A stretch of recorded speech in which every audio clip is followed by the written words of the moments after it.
Bienvenue à notre centre de live service. Nous sommes l'église Source Abondante d'Élite, qui est dirigée par le couple pastoral Claudia. Nous avons pour mission de former, d'équiper et d'envoyer. N'hésitez pas de partager la vidéo avec vos amis et de la suivre en famille. Que Dieu vous bénisse, restez connectés. Nous allons commencer dans quelques instants.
Gloire soit rendue à Dieu, notre Dieu merveilleux, il est puissant.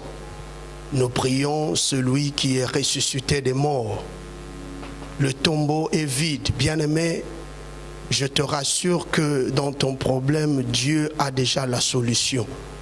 Voilà pourquoi en ce jour, grande est ma joie d'être devant vous pour vous parler de la part de Dieu.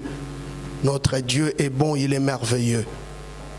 Alors nous allons ouvrir nos Bibles dans Jean chapitre 21, le verset 1 et 2, et puis nous allons lire Matthieu chapitre 4 à partir du verset 18 et 19. Mais je préférerais qu'on puisse commencer avec l'évangile de Matthieu au chapitre 4, le verset 18 et 19. Nous allons lire au nom de Jésus. Un jour, qu'il marchait au bord de la Galilée, il vit deux frères, Simon qu'on appelait aussi Pierre, et André son frère, qui lançaient un filet dans les lacs, car ils étaient pêcheurs. Il leur dit, « Suivez-moi, et je ferai de vous des pêcheurs d'hommes. » Parole du Seigneur. Amen. Jean chapitre 21, versets 1 à 4 encore. Après cela, Jésus montra encore aux disciples sur les bords de la mer de Tibériade et vit de quelle manière il se montra. Simon-Pierre, Thomas, appelé Didyme, Nathanaël de Cana, en Galilée, les fils de Zébédée et deux autres disciples de Jésus étaient ensemble.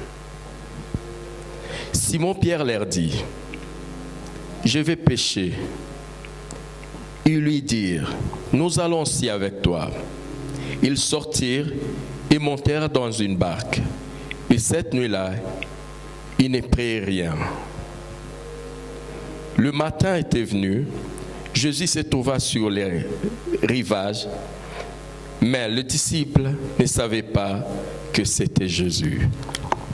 Éternel Dieu Tout-Puissant, nous te disons merci. Merci Seigneur pour ce temps, pour ce moment précieux que tu nous offres. Merci pour ta parole, je sais que tu vas impacter nos vies. La Bible dit, il envoya sa parole et les guérit. Agis pendant ce temps, cher Saint-Esprit, au nom de Jésus-Christ. Amen. Gloire soit rendue à Dieu.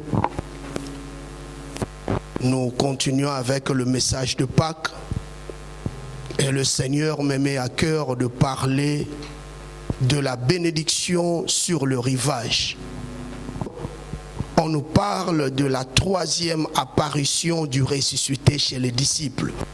Ici, Jésus-Christ est apparu pour la troisième fois aux disciples, mais pendant les deux précédentes apparitions, les disciples ne comprenaient pas toujours l'impact de la résurrection dans leur vie. Bien-aimé, c'est important. Tant que tu ne connaîtras pas encore ton identité, tu mèneras toujours une vie minable. La chose la plus importante, c'est de connaître d'abord qui tu es en Jésus-Christ. Dans cette histoire, on nous parle comment Pierre prit la décision de rentrer à la pêche et les autres le suivirent. Pendant que tous savaient que le Seigneur était déjà ressuscité. Parce que ici, c'était la troisième apparition. Voilà pourquoi c'est important de ne pas imiter quelqu'un sans la consultation divine. Parce que tu ne sais même pas sa vision.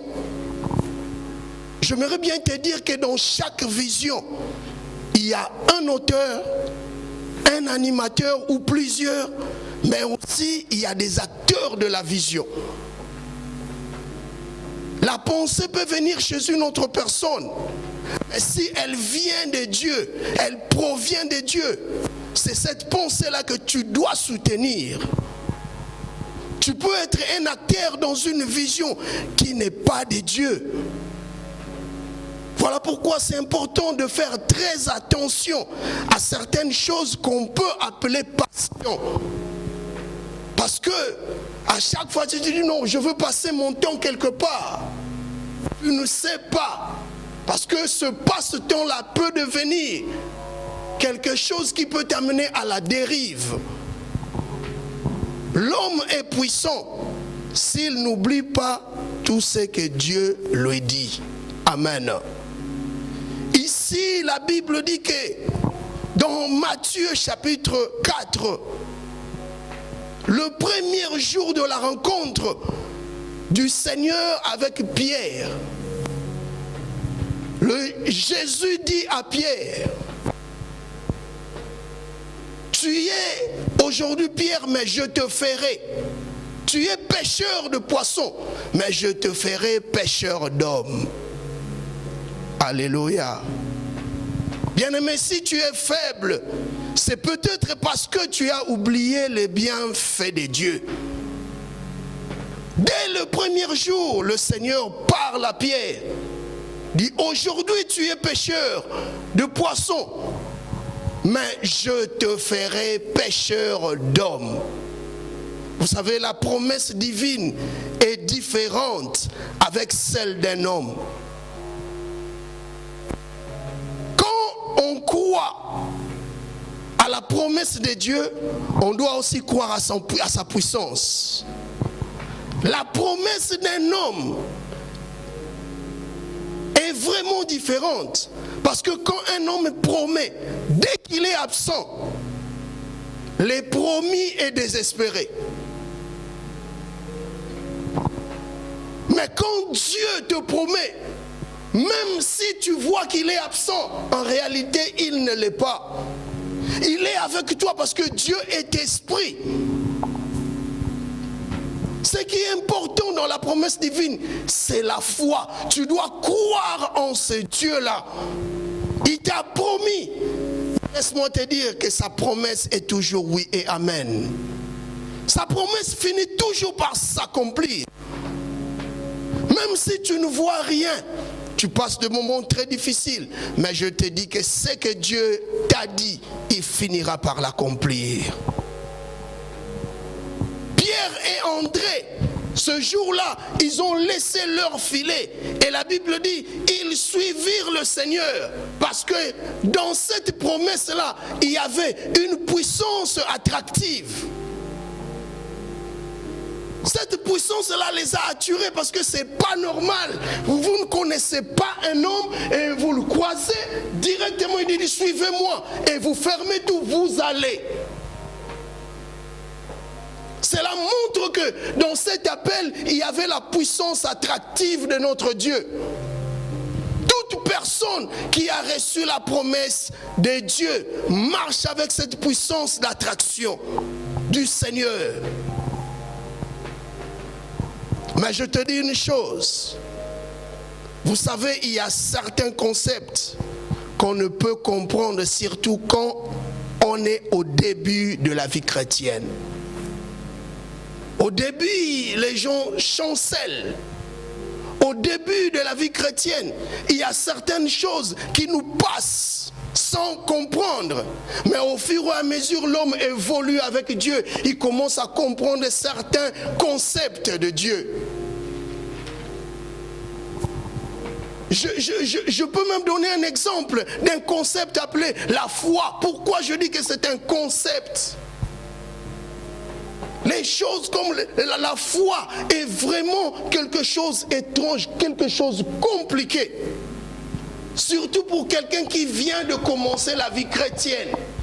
Souvent nous avons tendance à parler de la foi, mais nous ne vivons pas la foi.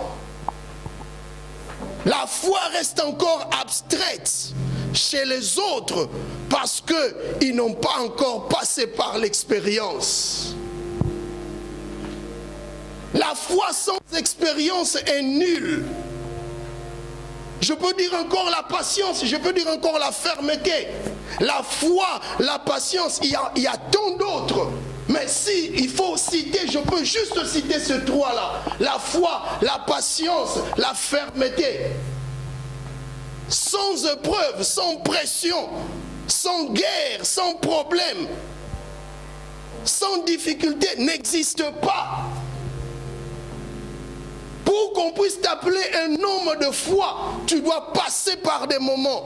Pour qu'on puisse t'appeler que tu es patient, tu dois passer par les afflictions, par des moments difficiles, par des épreuves. C'est alors qu'on va reconnaître que tu es un homme de foi, ou tu es même patient, ou encore tu es ferme.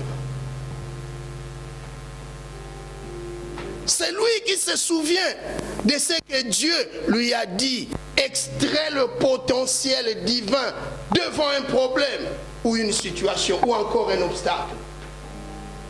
Parce que nous marchons avec cette puissance-là. Ton problème est que devant une situation, tu n'arrives pas à extraire le potentiel de Dieu. Et quand nous parlons du potentiel de Dieu, c'est aussi la foi. Comme nous avons dit ceci, que le thème de cette journée, je l'ai intitulé « La bénédiction sur le rivage ». La Bible dit, Pierre prit la décision de rentrer à la pêche de poissons, tout en étant pêcheur d'hommes, mais avec ignorance. Il ne comprenait pas qu'il était un pêcheur d'hommes. Il était déjà devenu pêcheur d'hommes. Mais il prit la décision de rentrer encore à la pêche de poissons. Et ici, nous avons dit, c'était déjà la 3e apparition. Donc avant cette histoire, il avait déjà compris que Jésus est ressuscité. Il a vu Jésus 2 fois. Pourquoi encore rentrer? Si le Seigneur t'avait déjà béni, laisse-moi te dire que la bénédiction de l'Éternel enrichit ne le fait suivre d'aucun chagrin. La bénédiction de Dieu ne la fait suivre aucun chagrin. Mais pourquoi tu veux encore retourner? Toi qui étais déjà appelé, tu avais reçu la promesse que le Seigneur te fera un pêcheur d'hommes. Mais pourquoi tu préfères encore aller pêcher le poisson? Alléluia. Vous savez, dans l'ignorance, l'homme est stagné. Tu ne peux pas évoluer tant que tu vis dans l'ignorance. Et quand vous lisez ce passage-là de Jean, le nom de son frère André n'est pas cité. Peut-être son frère avait compris qu'il n'était plus pêcheur de poissons, mais il était pêcheur d'hommes. Je ne sais pas s'il était parmi les 7 personnes qui étaient rentrées à la pêche. Parce qu'on ne cite pas son nom, mais on cite 2 autres disciples. Je viens juste te rappeler, je viens juste te rappeler que tu n'es pas un pêcheur de poissons, mais tu es un pêcheur d'hommes. Tu dois vivre dans l'excellence. Ne te vois plus petit, mais vois-toi grand. Aie une vision élargie. Nous avons dit que Christ ressuscité en nous signifie la vie continue. Ça signifie encore que son action continue en nous. Parce que Jésus n'est plus mort. Jésus est vivant. Le maître, tant qu'il est vivant, pourquoi encore rentrer dans la pêche de poissons? Bien-aimé dans le Seigneur, je te dis une chose, que tu dois avoir un positionnement. Tu dois avoir une personnalité. Le souhait de Jésus-Christ ressuscité est que tu sois fort en esprit et dans l'âme. Avant de l'être dans le corps, tu dois d'abord commencer à être fort dans ton âme. Vous savez, la vérité est plus que la réalité. Quelle est cette réalité qui est devant toi? Tu vis des moments peut-être difficiles, mais laisse-moi te dire que ce que Dieu t'a dit, ça finira par s'accomplir. Quel est cet aspect-là qui peut changer? La vérité. Quel est cet aspect? Le dimanche passé, le jour de Pâques, nous avons dit ceci, Celui qui a la lumière du ressuscité n'a peur d'aucun aspect.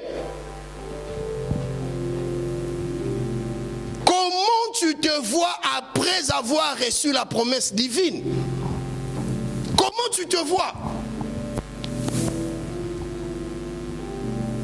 Gardes-tu encore ton ancienne perception? Vous savez, avoir peur, c'est aussi confesser la défaite. Avoir peur, c'est oublier ce que Dieu t'a dit. Aujourd'hui, la peur s'installe dans la vie des enfants de Dieu. Nous ne savons pas où aller, nous ne savons plus quoi faire. Mais laisse-moi te dire que confesser la peur, c'est confesser la défaite. Pierre et les autres avaient la perte de mémoire que le Seigneur était ressuscité. Que Jésus leur a apparu 2 fois déjà. Ils devaient croire que le Seigneur était vivant. Leur maître était vivant. Et dans cette histoire, c'était la 3e fois. La 3e fois. Je te dis une chose. Il n'existe pas des médicaments qui peuvent augmenter la mémoire si ce n'est que la foi en Jésus-Christ. Parce qu'avec la foi, on peut encore se souvenir des actions de Dieu. Pierre a manqué la foi. Face à une difficulté, face à un problème, c'est la foi en Jésus-Christ qui doit être exercée.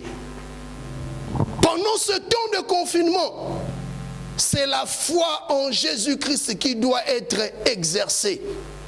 Ou encore, c'est la puissance divine qui est la foi qui doit être extraite. La foi qui est le potentiel divin. Elle doit être extraite. Devant un problème, devant des moments que nous passons, c'est la foi d'abord. Ajouter à la foi la vertu, la connaissance. La foi est le soubassement chrétien. C'est la chose qu'on nous a donnée. C'est question seulement de l'utiliser. C'est alors que tu verras la gloire de Dieu.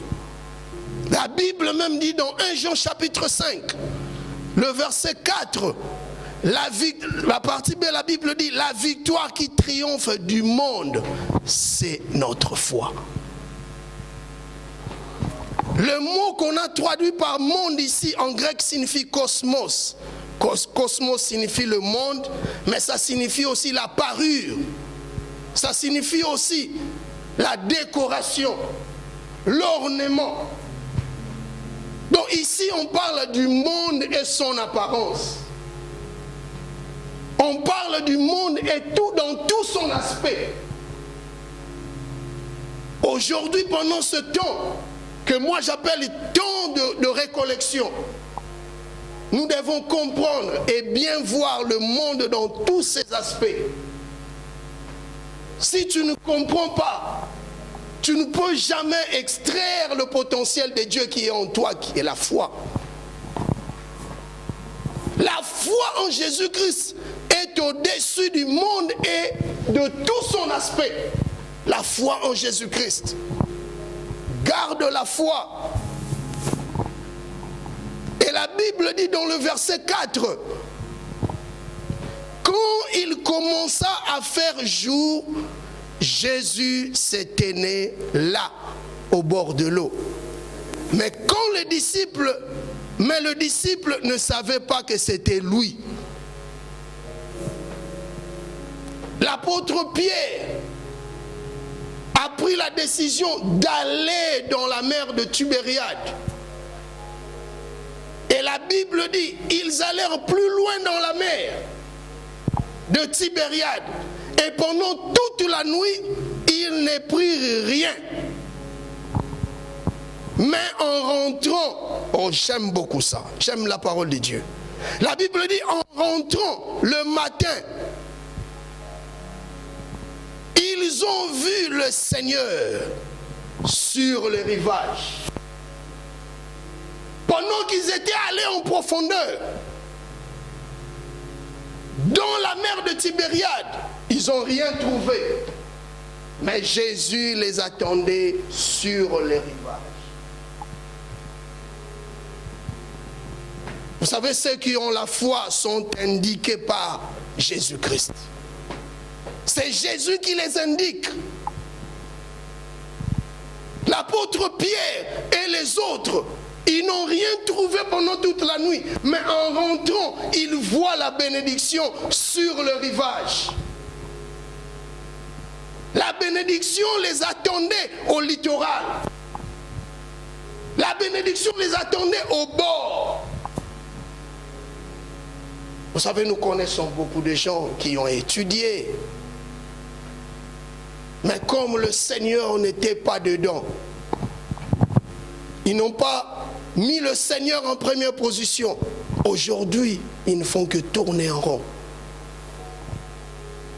C'est le cas de disciples. La Bible dit, ils sont allés vraiment dans la profondeur, mais ils n'ont rien trouvé. Juste en rentrant, le Seigneur les attendait au bord. Celui qui a la foi en Jésus-Christ est indiqué par lui. C'est bien de chercher la profondeur, mais si celle-ci ne vient pas du Créateur, elle produira la teneur de chèque.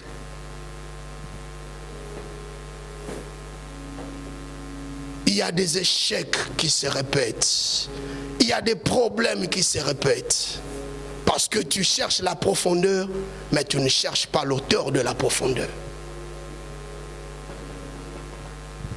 Pierre n'avait pas cherché parce que Jésus était déjà ressuscité. Au lieu de chercher celui qui était ressuscité, lui il pensait à sa petite vision. Il croyait que comme Jésus est parti, c'est fini pour du bon. La promesse qu'il m'a lancée de devenir pêcheur d'hommes ne va plus s'accomplir. Il dit non, je préfère rentrer parce que je suis un expert. Je suis un expert en pêche de poissons. Bien-aimé, Dieu a déjà mis quelque chose en toi. Tu n'es plus ce que tu pensais. Je te dis encore, tu n'es plus ce que tu pensais. Vous savez, les vrais efforts qui produisent les bénédictions qui ne font aucun chagrin proviennent de Dieu. La bénédiction était sur le rivage, mais eux, ils ne voyaient pas, ils ne comprenaient pas. Et ils ont passé toute la nuit dans la profondeur des eaux, mais c'était en vain.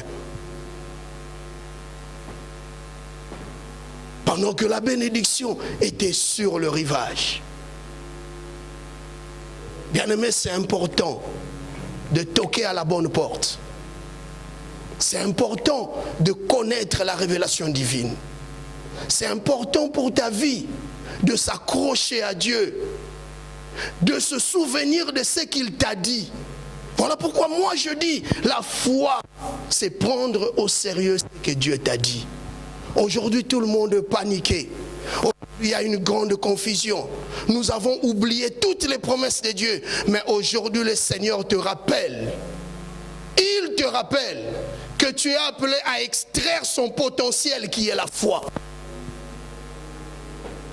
Que cette parole habite en toi avec toute sa richesse au nom de Jésus-Christ. Éternel Dieu, je te dis merci. Pendant que des fois nous cherchons par-ci par-là, la vraie bénédiction est celle que toi tu indiques. La vraie bénédiction commence à travers la consultation de Dieu, la connexion divine. Aide-nous, Seigneur, à ne pas être emportés par les aspects de ce monde. Aide-nous, Seigneur, à ne pas être emportés par les circonstances, mais être toujours à ton écoute, parce que toi tu parles. Tu avais déjà dit à Pierre que je te ferai pêcheur d'hommes. Et après ta résurrection, Pierre était déjà devenu pêcheur d'hommes, mais il était toujours ignorant. Beaucoup d'enfants de Dieu meurent à cause de l'ignorance. Aide-nous, Seigneur, à nous ignorants. Aide-nous à s'accrocher, Seigneur. Aide-nous, Seigneur, à être toujours connectés à toi, parce que la victoire qui triomphe du monde, c'est notre foi. Sois glorifié, Jésus. Merci parce que tu gardes la foi de tout un chacun. Merci parce que tu nous fortifies encore. Aujourd'hui, tu nous as dit, des fois nous pouvons être dans la profondeur, mais la profondeur, sans le Créateur, elle produit la teneur de chèque. Que cette parole soit manifestée dans nos vies. Merci, Seigneur, parce que nous ne serons pas ces gens qui peuvent être emportés par plusieurs aspects, mais nous sommes ceux-là qui sont à l'écoute de Dieu. Merci parce que tu fais ce que tu veux. Tu agis dans nos vies. Merci, Seigneur, parce que tu soutiens la foi d'une personne. À travers ce message, elle n'est plus la même. Si elle était malade, elle est guérie. Si elle avait des problèmes, elle a reçu la solution. Sois glorifié, Jésus, sois exalté. Au nom de Jésus-Christ, nous avons ainsi prié, nous disons merci, Seigneur Jésus-Christ.